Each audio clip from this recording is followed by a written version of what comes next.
Nadia. Nadia nous appelle dans le Var. Nadia, bonjour. Bonjour. Comment ça va, Nadia? Je vous avais prédit que vous seriez un animateur d'émissions formidables. Ah bon? Il y a un an, la première fois que j'ai entendu votre voix, je me disais celui-là, il ira loin. Celui-là, il ira loin. Et alors, pour l'instant, attendez, c'est déjà très bien ce que j'ai, c'est formidable. Oui, vous avez raison, j'ai de la chance. Mais c'est vous qui l'avez prédit. Il faut que je vous remercie, Nadia. Non, mais quand une fois vous étiez, peut-être pas encore beaucoup à l'antenne, mais quand je vous ai entendu, j'ai dit, mon Dieu, celui-là, il ira loin. Oh écoutez, ça me touche, Nadia. Vous avez êtes trop l'oreille. mignonne. L'oreille absolue. Oui. Et pour Sébastien Ligné, vous avez un pronostic? Sébastien Ligné, vous avez un pronostic pour lui parce que moi je sais pas quoi faire de Sébastien Ligné. Nadia. C'est-à-dire que par empathie, je le prends tous les dimanches, mais je sais pas quoi faire. Là, on parle d'argent, donc s'il veut, je me fais payer maintenant. On va s'arranger, Nadia. Bon, Nadia, vous voulez parler de l'inflation? Voilà, écoutez, j'ai 80 ans. J'ai commencé à travailler à 14 ans. Jusque 60 ans, vu que c'était l'époque 60 ans. Entre-temps, j'ai eu 5 enfants. Donc, vous voyez, j'ai travaillé pour la France, pour les retraites. Donc, on ne pourra pas dire que... Moi, aujourd'hui, j'ai 1150 € de retraite par mois. Vous êtes propriétaire, Nadia? Non, j'ai jamais pu. Je suis divorcée depuis très très longtemps. Donc, j'ai élevé seul mes enfants. Mes 5 enfants, je les ai élevés toutes seules. J'habite dans un studio de 28 mètres carrés. Il y a le vent, quand il y a le Mistral qui se lève, il passe à travers les vitres, parce qu'on ne peut pas... voilà, c'est un vieil appartement. La moitié de ma retraite va dans le loyer déjà. Ah, dans le loyer, seulement dans le loyer. Dans le loyer. Donc sans les factures d'électricité, etc. Voilà. Après, l'électricité, je mets pas de chauffage. J'ai pas mis de chauffage cet hiver. Je mets pas de chauffage. Vous êtes au gaz ou à l'électricité, Nadia? Il y avait le gaz, mais je l'ai arrêté. Justement, quand il y a eu les augmentations, j'ai arrêté le gaz.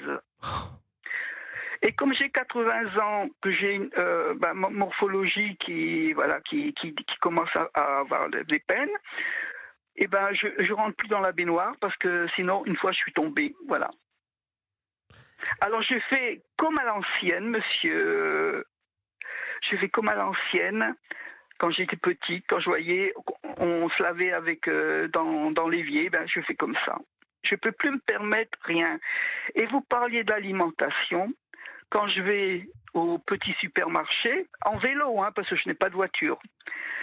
Quand je vais au petit supermarché, je regarde quand il y a une petite étiquette jaune, c'est-à-dire ça va être périmé le lendemain. C'est ce que disait Eric. C'est ce que disait Eric Revel. Il parlait de ces produits-là, Nadia. Mais voilà. Chère Nadia, vous avez 5 enfants. Est-ce que permettez-moi un peu d'entrer dans, et je veux pas être trop intrusif, mais est-ce que vos 5 enfants arrivent si vous avez besoin un peu à vous aider, vous arrivez Non, pas du tout. Eux, ils ont leurs problèmes. Le Var, la Côte d'Azur, vous connaissez un peu la Côte d'Azur. Je suis un peu un enfant de la région. pays. Oui, je connais bien la région. Tout est inabordable. Tout est inabordable. Ça fait une éternité. Même quelquefois, tout à l'heure, je me disais, je mangerais bien une petite glace. Ça coûte 3 € une glace. 3 €. J'ai ma viande pour la semaine. Je peux plus me permettre de manger de la viande tous les jours. Le pain, je me dépêche d'aller au petit. Maintenant, c'est des petits supermarchés qui sont en ville. Oui. J'y vais très tôt le matin parce qu'on a du pain de la veille qui est à la moitié prix. Ah oui, c'est une précarité qui est totale. Absolue. Mais cette précarité, Nadia, vous l'aviez il y a 10 ans ou pas du tout? Si vous voulez, ça a commencé au moment du Covid. Ah, au moment du Covid, avec l'explosion des prix. Au moment du Covid, ça a commencé. Déjà, à cette époque, par exemple, quand il y avait ces étiquettes qui étaient nettement moins chères, c'était 50% moins cher. Maintenant, c'est 20%.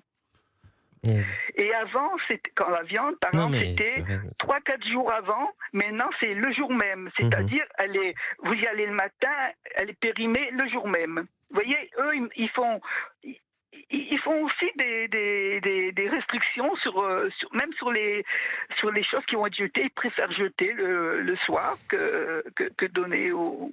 Bon, Nadia, merci. Non, mais c'est encore une fois, c'est sidérant d'avoir tous ces témoignages parce que c'est des témoignages qui sont essentiels pour comprendre aussi la réalité. J'ai une pensée pour tous ceux qui parlent des